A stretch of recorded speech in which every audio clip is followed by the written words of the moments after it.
without further ado, I'm excited to give a little background on our speakers before they take the stage. Fran Leadon is an architect and co-author of the 5th edition of the AIA Guide to New York City. A native of Gainesville, Florida, he teaches at the City College of New York and lives in Brooklyn. And of course, he'll be discussing his latest book tonight, which is available for sale in our bookshop. And he will be generously offering a signing following his discussion with Michelle. Also, interestingly enough, Fran just told us that he did a lot of the research for the book in our own library. And so there are traces of Broadway's history throughout our Brooklyn's history as well. And so if anyone is interested in doing research on their own Brooklyn heritage, the history of their house, or just exploring, I would advise checking out our Othmer Library. It's an interior landmark. It's on our 2nd floor.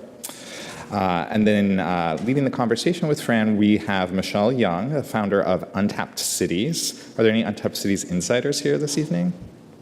Great, cool. Untapped Cities is a web magazine and tour company about urban discovery. Michelle is a graduate of Harvard College in the history of art and architecture and holds a master's degree in urban planning from Columbia University's Graduate School of Architecture, Planning, and Preservation, where she is an adjunct professor of architecture.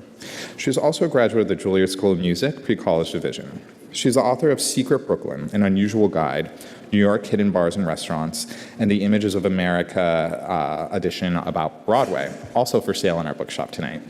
Michelle appears regularly as a guest speaker in documentaries on television and at conferences on urban issues, and tonight at BHS. I welcome both of you to the stage.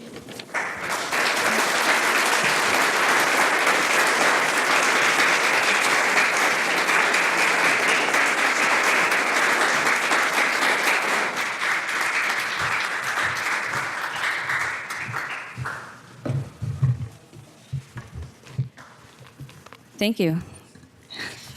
This is a great turnout. All my friends are here. It's a nice crowd. So as Stephen mentioned, I run the website Untapped Cities, and I also wrote a book about Broadway, although I would really call it a photo flip book about Broadway, so quite a different contrast, but I was very pleased to see that we had some alignment in some of the stories that we told and the fun facts that we had come across. But I think I'd like to start this conversation with the big question of why Broadway? And when Arcadia approached me to do the book about Broadway, they said, we can't really find anyone that has written anything about Broadway. So I was wondering if that was sort of the same thought and idea that spurred your efforts. Definitely. I had done the AIA Guide to New York City, which Right. came out in 2010. And for those of you who don't know, that's about 1,000 pages, covers virtually every street in the 5 boroughs. And so I walked virtually every street in the 5 boroughs, taking photographs along with my students, and really got interested in the history of the city through that book. But I found that I wasn't able, because it was so comprehensive, to really write a lot about any one subject. So I got really interested in Broadway at that point, and especially the buildings along it, like Trinity Church and the Woolworth Building and City Hall. But the AIA Guide, those buildings maybe have a paragraph. Right. And so I wanted to do a second book right away.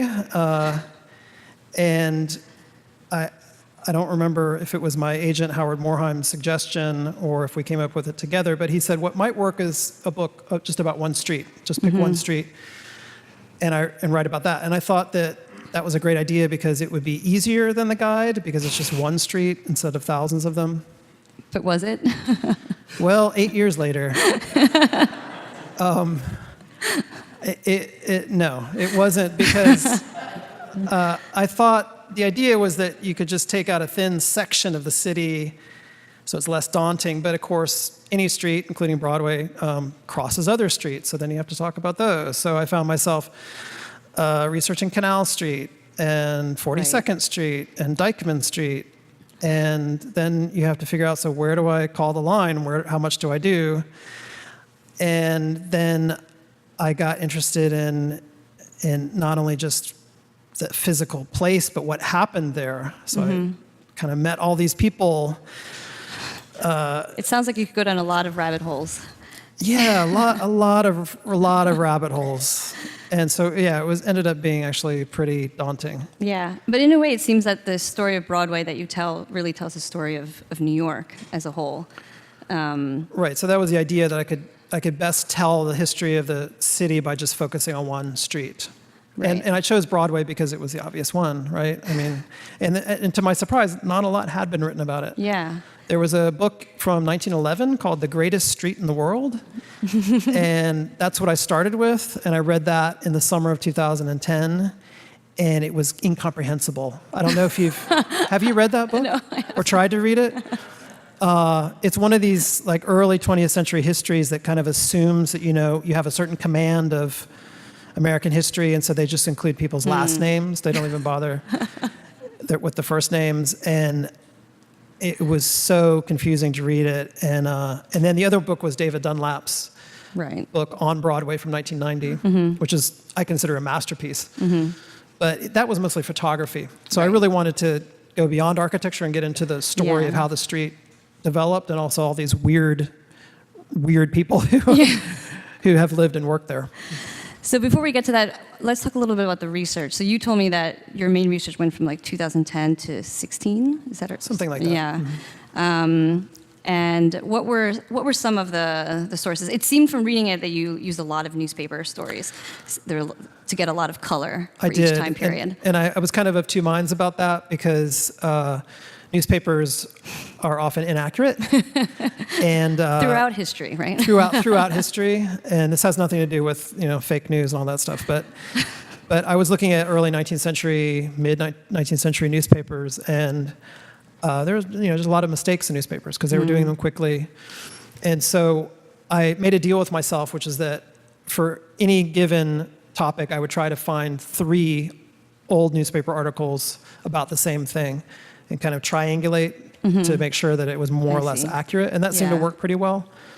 And I used a lot of newspapers because in this day and age, you can find a lot of stuff on old newspapers because of search engines. And they're searchable, and it was just, that opened a whole new window for me into the story of Broadway. Which newspapers did you find yourselves using the most? Mostly the New York Tribune, mid-19th century, New York Sun, and then earlier than that, the Evening Post. And these are all online, and you can find them. And I spent years reading old newspapers. It's kind of what I did and I mean, most of these stories were probably written on or near Broadway, right? Their offices. That's true. The New York Sun was on Broadway. The Tribune was just off on Park Row, and the Times as well. Cool. How about, besides newspapers, what other kind of sources? Well, I tried to get as close to the original sources as I could. And so I tried to not use too many secondary sources. So I looked at diaries and letters and manuscript collections, and one of the main ones was I found right here, which is the Brevard family papers that included Henry Brevard. He's a great Broadway character.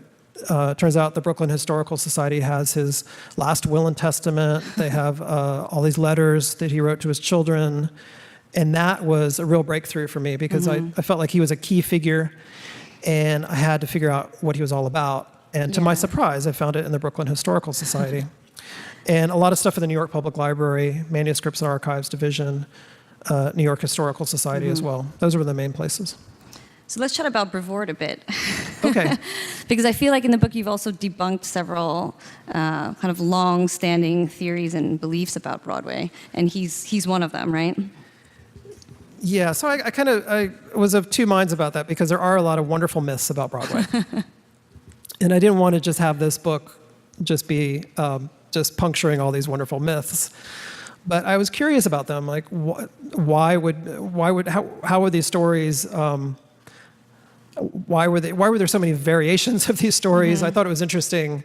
They had clearly been something that had been corrupted over time and passed down from generation to generation. The most famous one being that Broadway began as an Indian trail that everybody knows. But the Brevard family figures prominently in the famous Broadway bend or jog at 10th Street.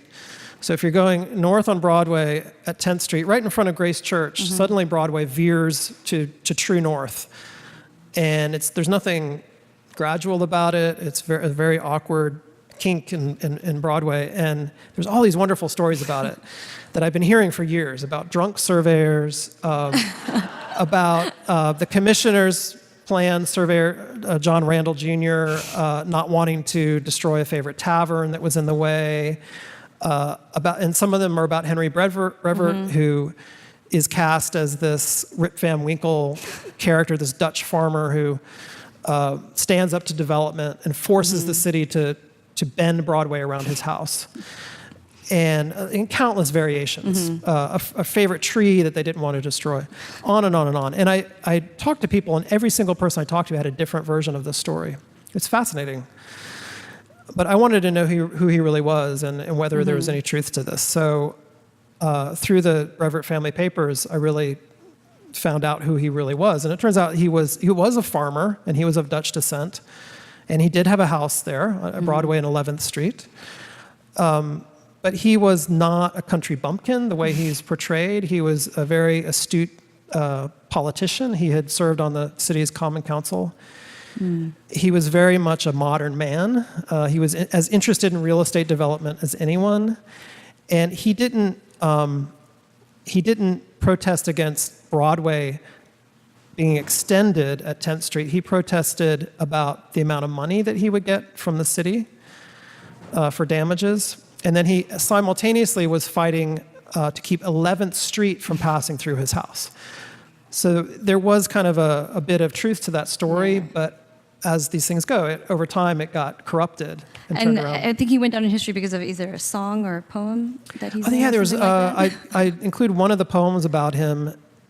There are a lot of songs and poems about him in the late 19th century.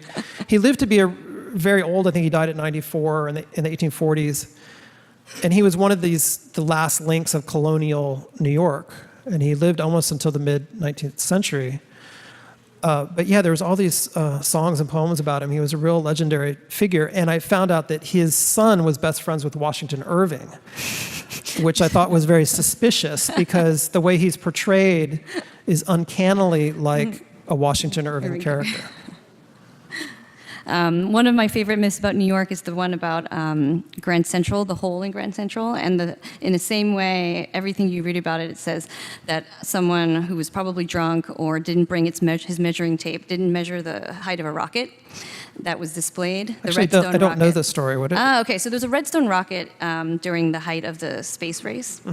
And it was placed in Grand Central to kind of show, like, Russia, we also have missiles. And so the theory and the myth goes that there's a hole in the ceiling because the rocket was too tall. And someone forgot to bring their measuring tape. And you'll see this over and over in both reputable and unreputable sources. It's just, and then I think one day someone brought it to my attention, and I was like, well, why don't we just measure? We know how tall all the Redstone rockets were. So it turns out that it wasn't too tall, but they had to stabilize it. And so they drilled a hole. And so you can still see that hole today, but the story publicly is... So the hole is related to the rocket. It is related, but just not that someone was drunk and didn't... So the book is arranged in geographical order. Did you ever think about not putting in geographical order? I tried to not put it in geographical order. The terrible first draft that I finished in 2015 was tells me that one got rejected, the first draft. Yeah. They said, start over. Which they had every right to tell me. This is W.W. Norton, who I owe my life to, so I'm not... They had every right to do that, and they were right. My editor, John Glussman, was absolutely right to send me back to the drawing board. Because I had proposed the geographical structure originally in 2012 to them. Okay. And that's what they were really excited about. And I was a little cocky, and I said, oh, yeah, it's going to work out fine. It's going to be both geographical and chronological. And once I got into it, I realized that that just didn't work. It was just way too hard to have it be chronological and geographical. And so without telling them, I got rid of the geographical structure, and I made it chronological, and they were not happy about it, and it was really not working at all. So in 2015, I started over, went back to the geographical structure, and I stopped worrying about chronology. So when you read the book now, it starts at the Battery, mile 1. Each section is a different mile, all the way up through Inwood, which is mile 13. But within each mile, one part of it is in the 1780s, and then it goes to 1930, and that was okay. And there's a I little kind of piece in had the to Bronx. just lose the chronology, and it was fine. There's a little piece in the Bronx, right? Because of the... It depends on, you're talking about Marble Hill? Yeah. Does everybody know about Marble Hill? That's where the book ends.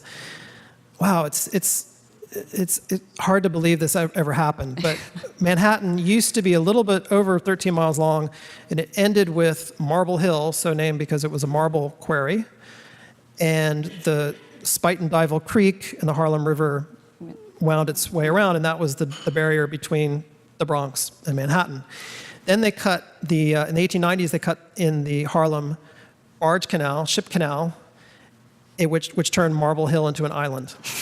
And it was that way for a while, and then they backfilled Spuyten Duyvil Creek so that it became part of the Bronx. So it's like the island moved from Manhattan to the Bronx. But so geographically now it's part of the Bronx. Right, but politically it's still part of Manhattan. And the residents of Marble Hill are very peculiar in that they are very kind of territorial, I would say, and very, very proud of their. It's like all the streets are concentric. It's like its own little principality. And it kept the Manhattan zip code, right? I mean, not zip code. I mean, area code, right, or something like that. Yes, it did. Yeah. Everything about it is Manhattan, even though they're attached to the Bronx. But there was a story I included in the book of the Bronx borough president going to Marble Hill with a flag and planting the Bronx, the right? flag in Marble Hill, and the people came out and started booing. They did. They were very proud of being part of Manhattan.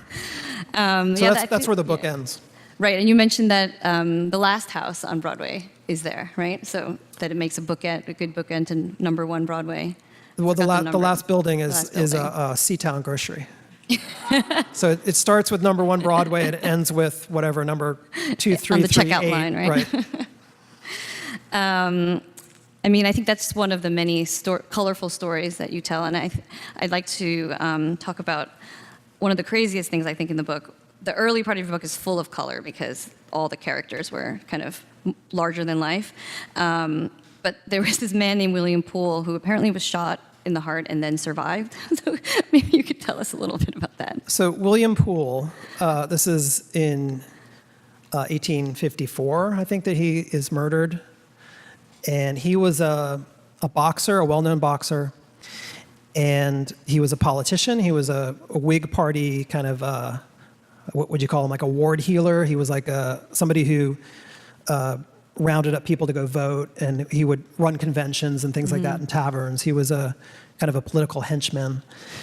And he was also a butcher by trade. So he was a tough character, mid-19th century tough character.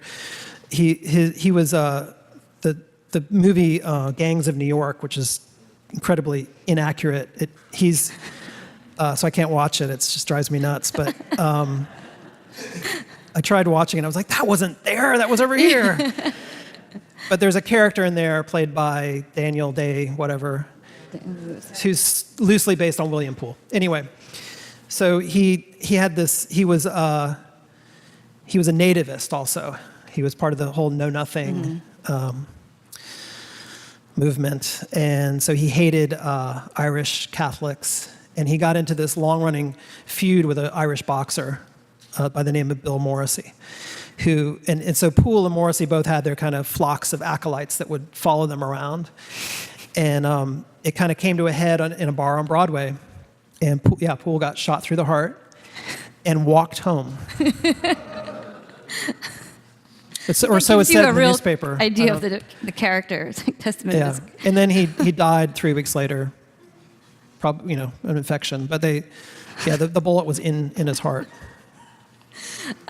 So that story also seems to align with really just how perilous it was to be on Broadway in the early days. I think you mentioned that it barely registered in the news or people around when people literally got run over in the street.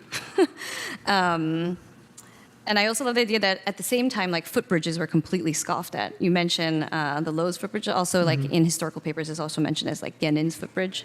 I don't know if you saw that, but there was, like, a hat maker on Broadway who really wanted that bridge. Right.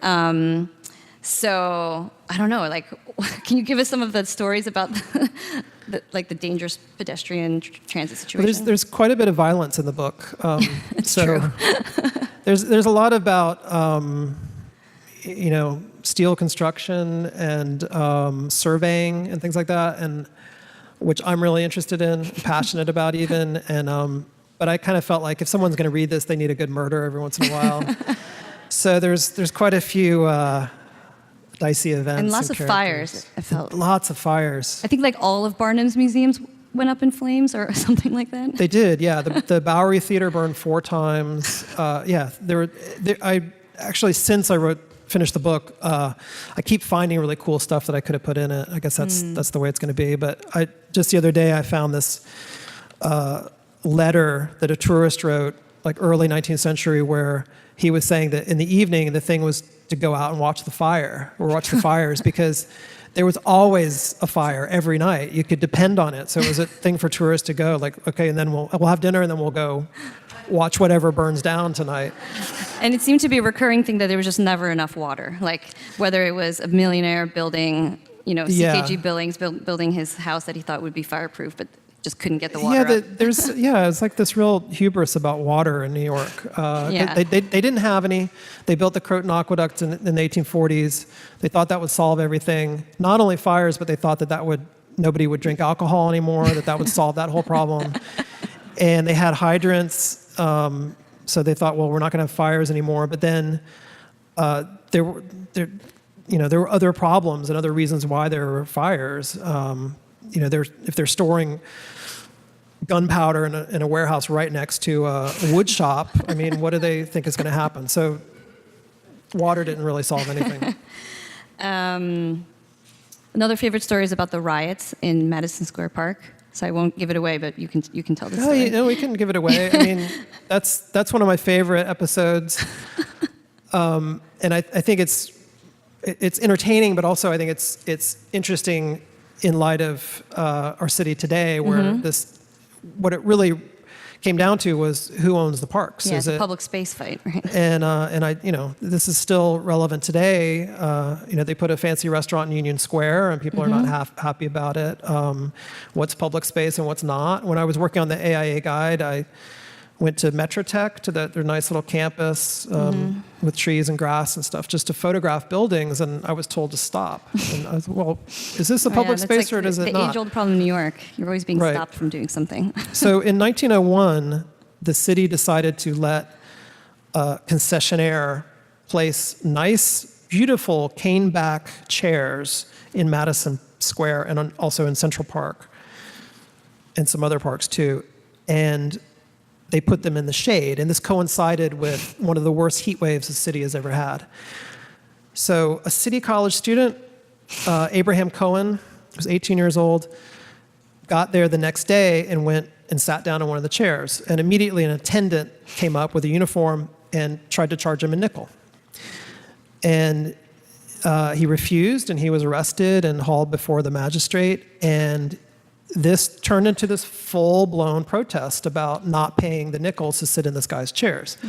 And it eventually erupted into a riot where all the chairs were thrown into the street and they were run over. And this was like days or weeks long, right? This was weeks, going on weeks. It kept gradually, the attendance would get beaten up and the crowds would get bigger and bigger. Pretty soon there were thousands of people going to the park every day just to watch this, and people would go in and sit in the chairs, and then the attendants would try to beat them up, and it went on and on and on, and I think it's interesting. It's an entertaining story, but it's interesting that in the New York Times, the review of my book, they said it's very similar to the Occupy movement, and that if it happened now, it would be Occupy Madison Park or Madison Square. I was going to ask you what you think an equivalent riot today might be, but I guess that's.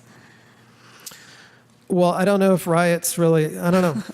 It may be the Occupy Wall Street, but it didn't quite get that far. The interesting thing that I found out about public space, researching for writing about Broadway, was that in Union Square, there used to be a place that they would allow gatherings, right? And so the May Day demonstrations would be there. Do you know about why that was removed over time? I think they removed it because it was being used. riotous. Well, it was being used by the 1930s. It was called the Cottage, and it had been placed in Union Square by Calvert Vaux and Frederick Law Olmsted, who redesigned Union Square in the 1870s to kind of be more like Central Park, and they included this so-called cottage with a stage for public meetings. That was the whole purpose of it. But then socialists started using it, the Wobblies started using it, and then by the 1930s, the communists were using it. And not just once in a while, they were using it every day, because their newspaper, the Daily Worker, was right there overlooking the square. And I think they removed it because it was getting a little too red for them. And there was also there was an anarchist bombing in there, right? In Union Square? Yes, several bombings. Yeah, it was getting out of hand, but one of the most gratifying parts of my research was I managed to talk to Mary Sansone, who is a resident of Borough Park, and she, I think, turned 100 last year, and so her father was in the Wobblies, and so she had memories of going to Union Square in the 1920s. Wow. So I talked to her for hours about this. It was that whole history of Union Square was absolutely fascinating to me, because I had kind of heard about it, but I didn't really know about it in detail. And Emma Goldman was a big part of that whole scene. And that has basically gone away. Yeah, I think there's a lot of photos in the Library of Congress of those gatherings, and they're very, very impressive, because you just realize how different that space is being used today versus what it was. And then you also bring the story back to the origins of Union Square. And I think when I was researching, I went down to the Library of Congress, and they pulled out the whole commissioner's map, which is, I think, the length of this stage, maybe longer. And then if you peer closely, you'll see that Union Square is Union Place, and it's really just a triangle. Right. So I think that also represents like the real change that happens along Broadway, and I guess the rest of the city too. One of the points that I really was struck with near the end of the book, you were saying that you mentioned that Broadway is going to inevitably change again, perhaps parts of it may be unrecognizable in 200 years. And I think it's probably hard for all of us to imagine that. So I was wondering what kind of changes you might envision are coming. So, okay. I put him on the spot. No. It's fine. So that's at the end of the chapter about Alexander Hamilton's house. Oh yes, the Grange. And so the Grange was originally on the Bloomingdale Road, which was one of the colonial predecessors of modern-day Broadway, that Broadway kind of took over and erased. And then it was moved in 1889 out of the way of 143rd Street that had just been opened and was compromising its foundations. At that point, it was basically abandoned. And it was moved, and then in 2008, I believe it was moved again to St. Nicholas Park. So I thought it was interesting that this house that Hamilton had built as his country estate and a place for his large family. He had all these children, and he was still a pretty young man, and he was getting interested in horticulture, and he imagined this as his permanent home. And by the way, I started writing about this and did most of the research before that play came out, the musical, so I kind of thought this will be great, because nobody will know about any of this. But anyway. Well, about the musical, you mentioned that before the musical, maybe 600 people came to see it monthly. Is that the house? Yeah, I don't remember the numbers. I don't remember the numbers, but it was. And then after that, it was like six. Was here it is. I wrote it down. From 682 to over 6,700 people a month. Right. That's dramatic. Yeah. So when I first started teaching at City College, I would walk by it, and I would see the Rangers, and they were just bored out of their minds because no one ever came. Yeah. I went when I was in grad school to take some pictures, and I was the only person there. They were very excited that I showed up. It's like, we're the and only now person all day. You go there, and they have extra staff, and they're kind of just like, okay, here we go. Here's the crowd. The Hamilton fans are coming in. Open the doors. So I wrote about that, and I thought it was curious how Hamilton thought of this as being this permanent place. Right. And that the Bloomingdale Road at that time was the most important street or highway in Manhattan. And I don't think he would imagine that, first of all, that he would be shot by the sitting vice president of the United States, that his house would move not once but twice over the next century, and that the Bloomingdale Road itself would disappear. And I thought that was really interesting. And then I read this, I think it was a New York Times or Tribune article where they're speculating on what the city will look like in a century. And they're saying that everything is fluid. And they said, we know that City Hall will last, that'll be there in a century. We know that whatever Low Library will still be there in a century. We know that Penn Station will be there in a century. So these are the fixed monuments, but everything else is fluid. And I thought, well, so Hamilton's house, we know what happened to that. We know what happened to Penn Station, now just a distant memory. Yeah. So it made me think, so what if everything is fluid in New York? And you can't count on anything, including Broadway. What if 200 years from now, Broadway is either not there or it's in a different place? What if Hamilton's house has moved back to its original location, which is actually not that far-fetched, that a future generation would say, what were they doing putting this in St. Nicholas we Park? gotta get it back to its original site. Yeah, so I kind of wrote that, and then the other day when you brought it up, I thought, I haven't really thought about what the city would actually look like, or Broadway in 200 years, but I've been thinking about it the last couple of days. It's a really, really interesting question. And seems like a good architecture studio project. well, that's what I've been thinking, that next year I'll get my students to work on that. I think it would be really fascinating. Yeah. But it seems like there's several possibilities, and one is that there's a huge change because of environmental changes, and that's obviously on a lot of people's minds and has been talked a lot about. But I think it's interesting relative to Broadway because Broadway was built on the high ground. Right. That's why it's there. So aside from Manhattanville, where it dips down to sea level, it's pretty far above, for Manhattan, pretty far above sea level. But the shoreline has really changed over time. So I can imagine the shoreline shrinking again, and Broadway is kind of restored to its original path because of necessity. I've definitely seen some student projects at Columbia that explore that, turning Battery Park back into marshland or building hills to protect from. Right. Yeah. Actually, the last story I wanted to talk about is the Edgar Allan Poe mantle, because we actually have a connection to that. I guess for everyone who doesn't know, Edgar Allan Poe was living in the Brennan farmhouse, which is around 84th and Broadway, roughly. And it's said that he wrote The Raven in front of this fireplace. And who saved it from, I can't remember his name. It was Colonel something, It was a guy from Brooklyn who got there like a day before they tore the house down, and he managed to save the mantelpiece. And supposedly Poe scratched his name in it. I'm not sure if that's true. Yeah, actually, I don't remember. Yeah.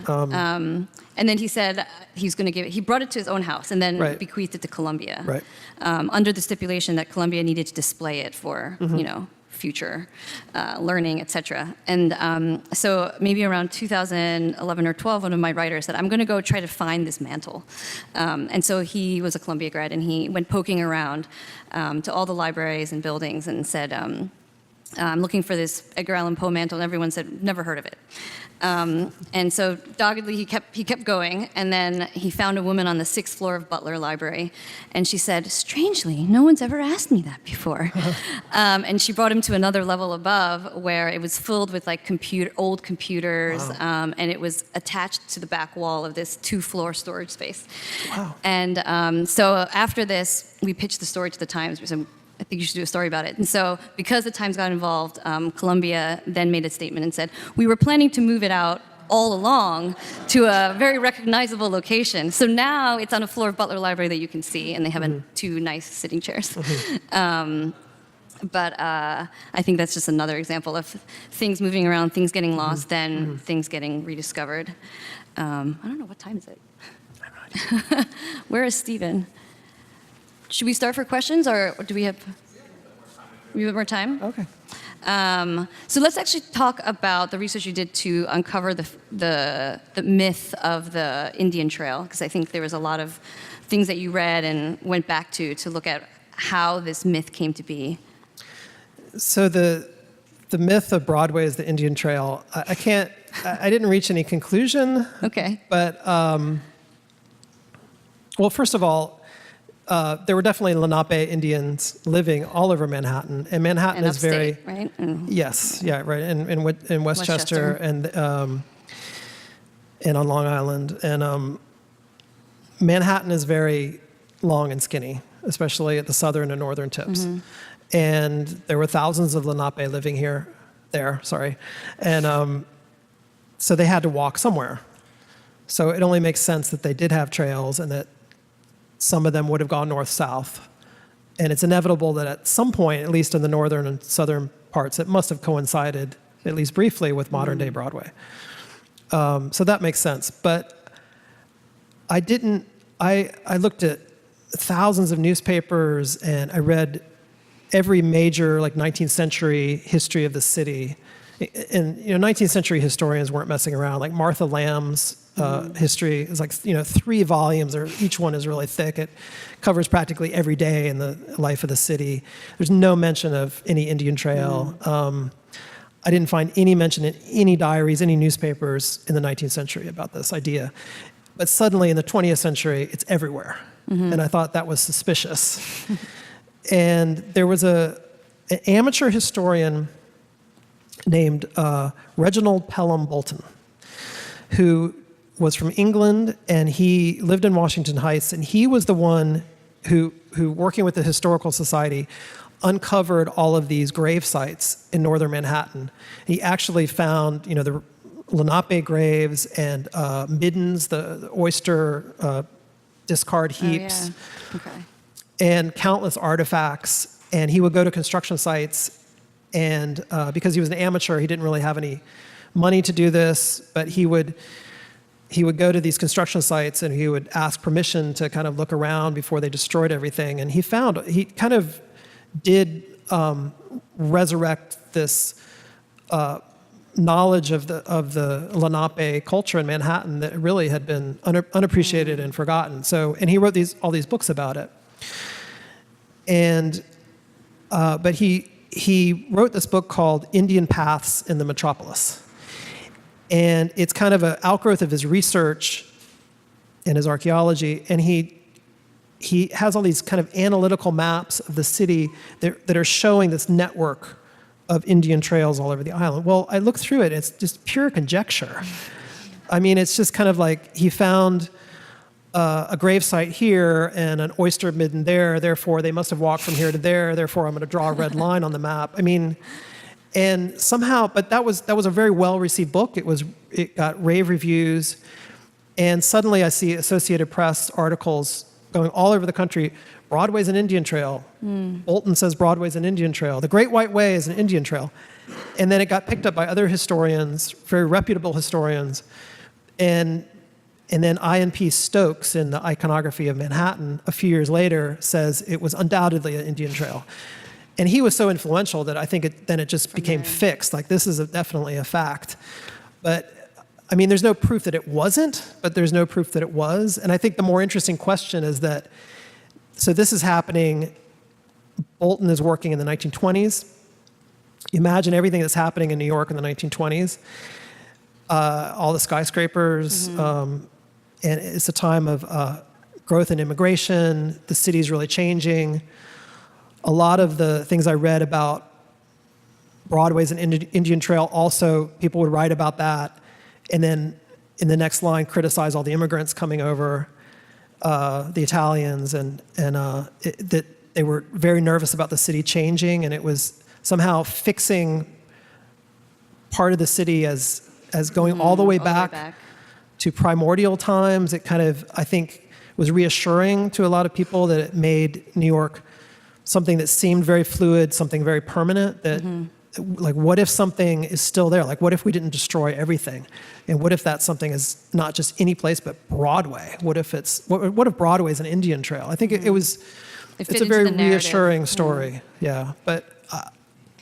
So are all the other myths about the trails, like I think, for example, Astor Place is said to be the crossroads of the Indian trails or something. Do you think that's similarly I conjectured? mean, Astor Place was called the Sandy Hill Road, and that was a colonial highway that Okay. connected Yeah. Peter Stuyvesant's estate to Greenwich Village. And, Yeah, and I mean, so- there are surveying records for it, and there are records saying we need to open a street here. I mean, and not even that long ago, like, Right. 1800 or something. So, But again, it's probably convenient to say this very spot was. yeah, and probably there were crossroads. Indians walking approximately there. I mean, it only makes sense.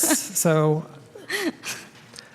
but again, I feel like I'm kind of ruining a good story in a way. But I think it's interesting to just that one was kind of open ended. I just thought it was interesting to speculate. Yeah, I feel like it About- was a moment. Is it possible In the that end of one your book. person invented this entire story? I think so. Unfortunately, I guess I'll perpetuate that in the PBS series that's coming out about Broadway. Oh, really? Okay. Well, it is a good They story. wanted me to talk about the origin of Broadway. And Yeah, I mean, you see it. Every documentary about New York City practically starts with that. The Rick Burns documentary has. They introduced Broadway with an animated red line going up the island, and they say it was an Indian trail. yeah. So, it is a good story. I don't know, what else do I have? I guess to end on a rather morbid note, I've been Oh, great. thinking about the cemeteries. You talk a bit about Trinity Cemetery and how Broadway literally cut through the original plan. And there actually aren't really that many places left to be buried in New York, right? I was just wondering what kind of thoughts do you have about, in general, about burial in New York and the role Broadway might play? Well, it's kind of hard to see it the way that they saw it 200 years ago. Yeah. When the city was getting bigger, and they were every year they were visited by these awful plagues of yellow fever and cholera, and it was I looked at some of the death records and to see, like, not only how many people died every year, but what they died of, and it's really horrible. And people died, in the prime of life. A 17-year-old carried away by disease. And many of them were And- buried in potter's fields, and I think you talk about the movement Well, of potter's right. fields. So if there were Dutch burial grounds and there were Episcopal burial grounds, but anyone who didn't kind of fit into one of those congregations was probably going to wind up in a potter's field, including blacks, Revolutionary War soldiers, American Indians, and visitors who, a sailor would show up and die, so he would go into a potter's field. But a lot of the parks in the city started as potter's fields.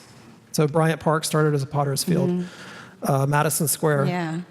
Apparently there's still bodies underneath Madison Square today. I've Yeah, heard. I mean, I think they that keep might be it. one of those myths, but Well, under Washington Square, they just last year, 2 years ago, found a Right, couple and- new burial sites. and Washington Square, if I remember right, was where they put a lot of the yellow fever victims. Okay. But Trinity Churchyard at Broadway and Wall Street was the main cemetery in town, and that got filled up early on. So Trinity had to build the one at 155th Street.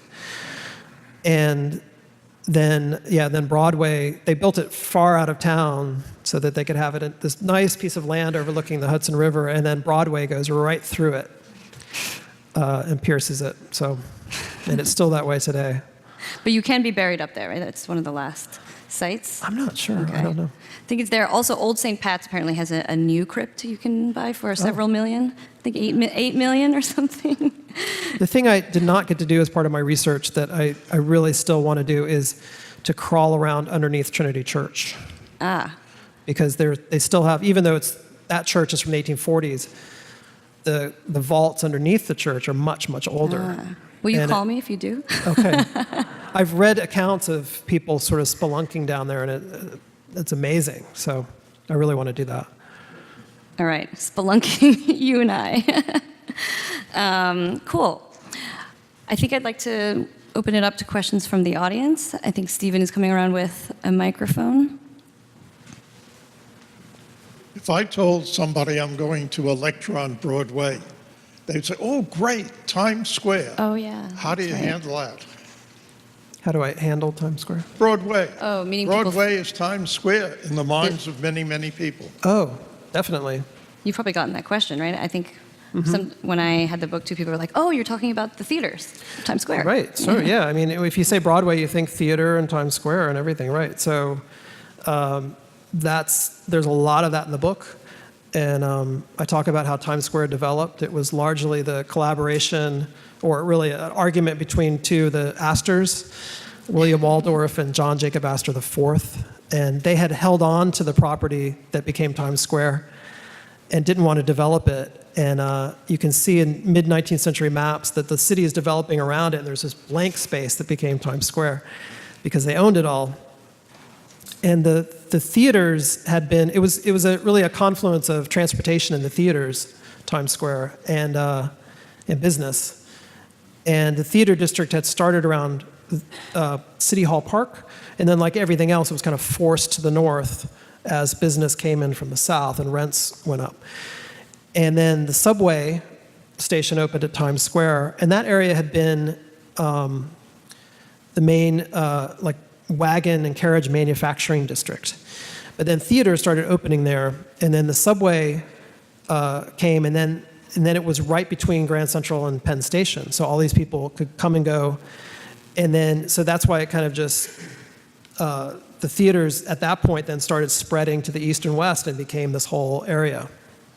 That's 1904 is when the subway opened.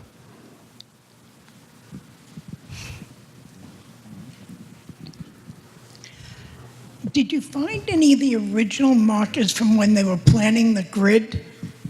I'm sorry, I couldn't understand.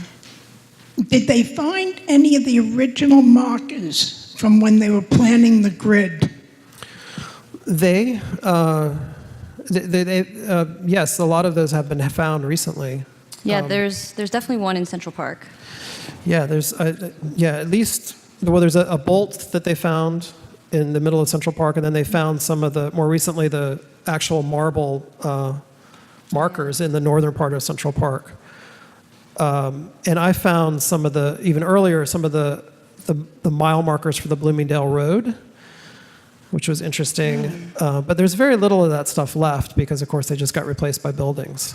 But I have a persistent fantasy that somehow I'll find one at an intersection somewhere. And my question's about various sections of Broadway used to have other names, like the Boulevard, I think in Upper Manhattan, part of Bloomingdale. it was... Yeah, Bloomingdale, maybe Kingsbridge, which gives me the impression that the Broadway we have today was sort of stitched together from different roads. And can you talk about that? That's it exactly. It was stitched together. The interesting thing to me about Broadway is that it was never part of any kind of master plan of the city. It was not part of the commissioner's plan. In fact, they wanted to close Broadway, and it wasn't actually named Broadway in its entirety until 1899. So, yeah, it's just a kind of stitching together of streets. It's really interesting. It didn't really have any identity as one thoroughfare until only about a century ago, a little more than a century ago. But there was the Dutch part of it, and then there was the colonial part, which was called Great George Street, and then the Bloomingdale Road, and it sutured itself to the Bloomingdale Road, and then further north to the Kingsbridge Road. And then that whole section on the west side between 59th Street and 106th, I think, was widened in the 1870s and planted with trees in the middle.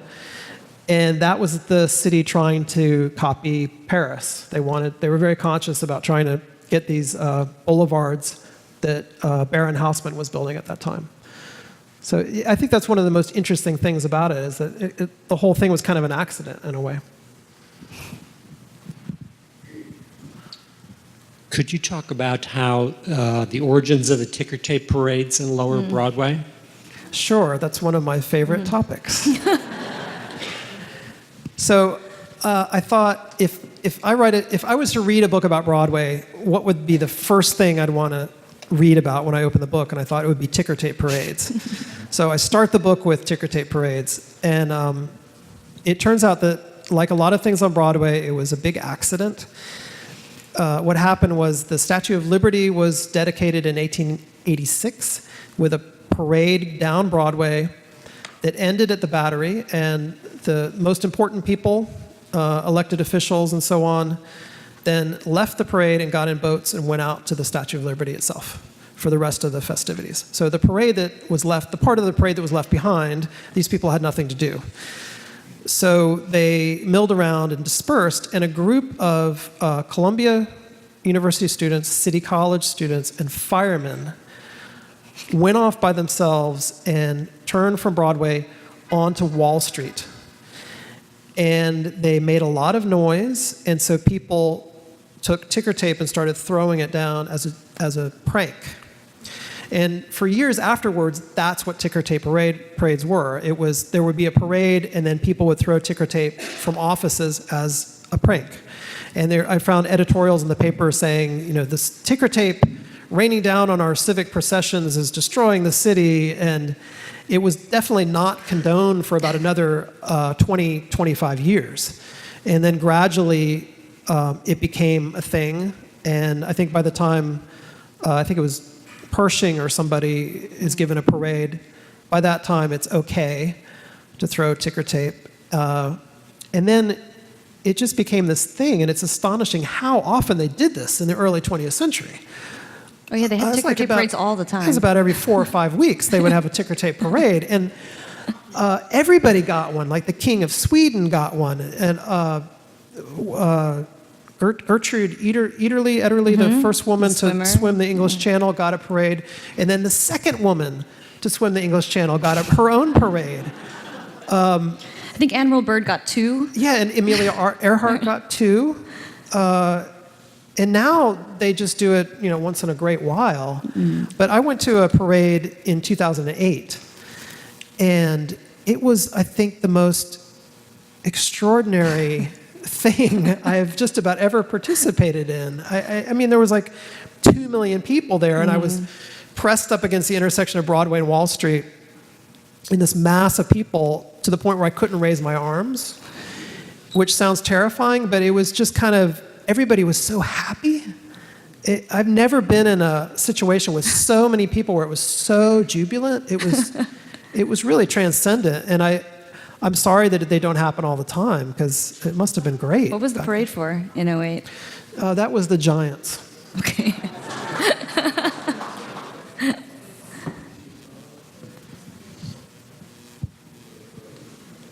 You know that there isn't any more ticker tape.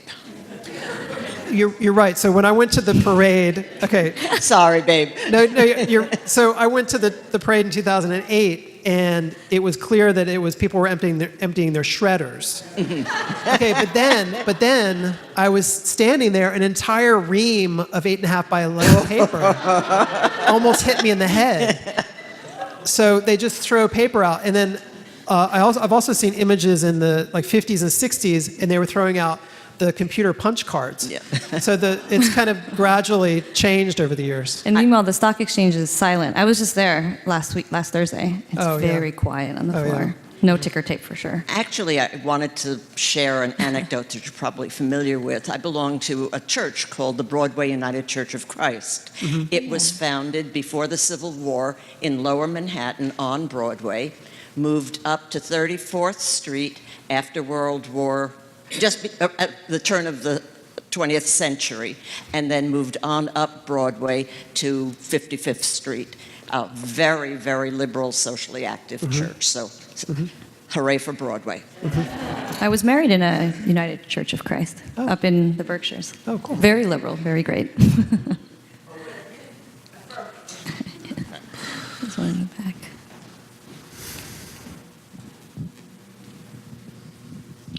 Hi. So Hi. Since you're indulging yourself in ticker tape parades, I'm going to share with you some ticker tape parade trivia. First of all, there was a week when 3 ticker tape parades were held, and that was in the 50s. Back in the 50s, you'll notice if you go up the Canyon of Heroes and you'll see the record, the timeline of all the ticker tape parades, so many of them happened right after World War II when the State Department was courting these banana republics that could go red, right? And so what you would get if you would bring one of the dictators up, you would court him with a three presents. One was a ticker tape parade of Broadway. One was the opportunity to speak in front of the General Assembly at the United Nations, and another was to get an honorary degree at an American university. And that was kind of the package that they would present to these, I call them, tin horn dictators, to keep them allied with the U.S. and not go to Russia. Wow. That's fascinating.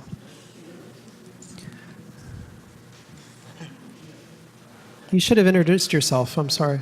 No? This is the Manhattan Borough historian. He knows what he's talking about.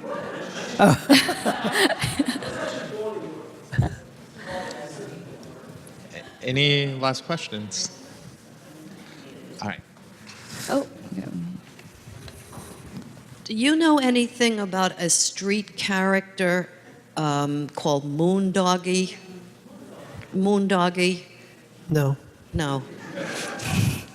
He used to hang out in the upper 50s on Broadway. How long ago? In the 50s. Oh, no, I've never. Yeah. And what was Moondoggie's story? I don't know. That's. Oh. I thought maybe you could tell me. Okay.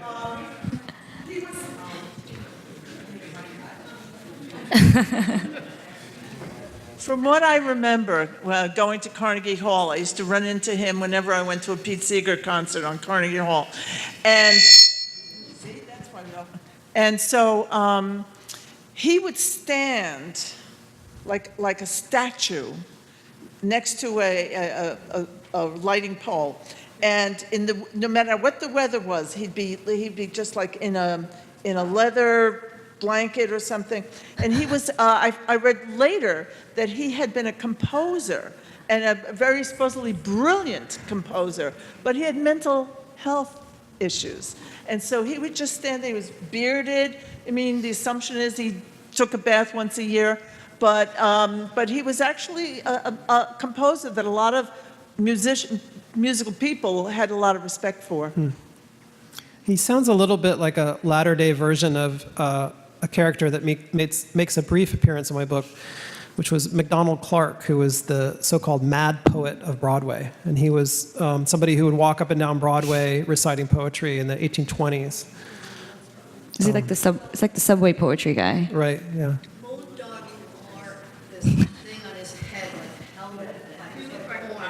A Viking. There is a recording, by the way, of his music. It's available on the CD. Yeah. But I have another question. Brooklyn's Broadway, maybe, Flatbush Avenue? Anybody research that?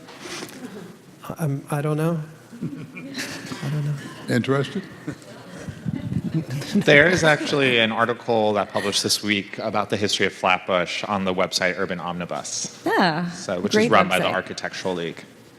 So anyway, but we have a Broadway double feature in our bookshop tonight. Again, we have both Fran and Michelle's books available for sale, and so definitely check those out if you haven't already devoured them. And thank you so much for coming, and to both of you. Thank you.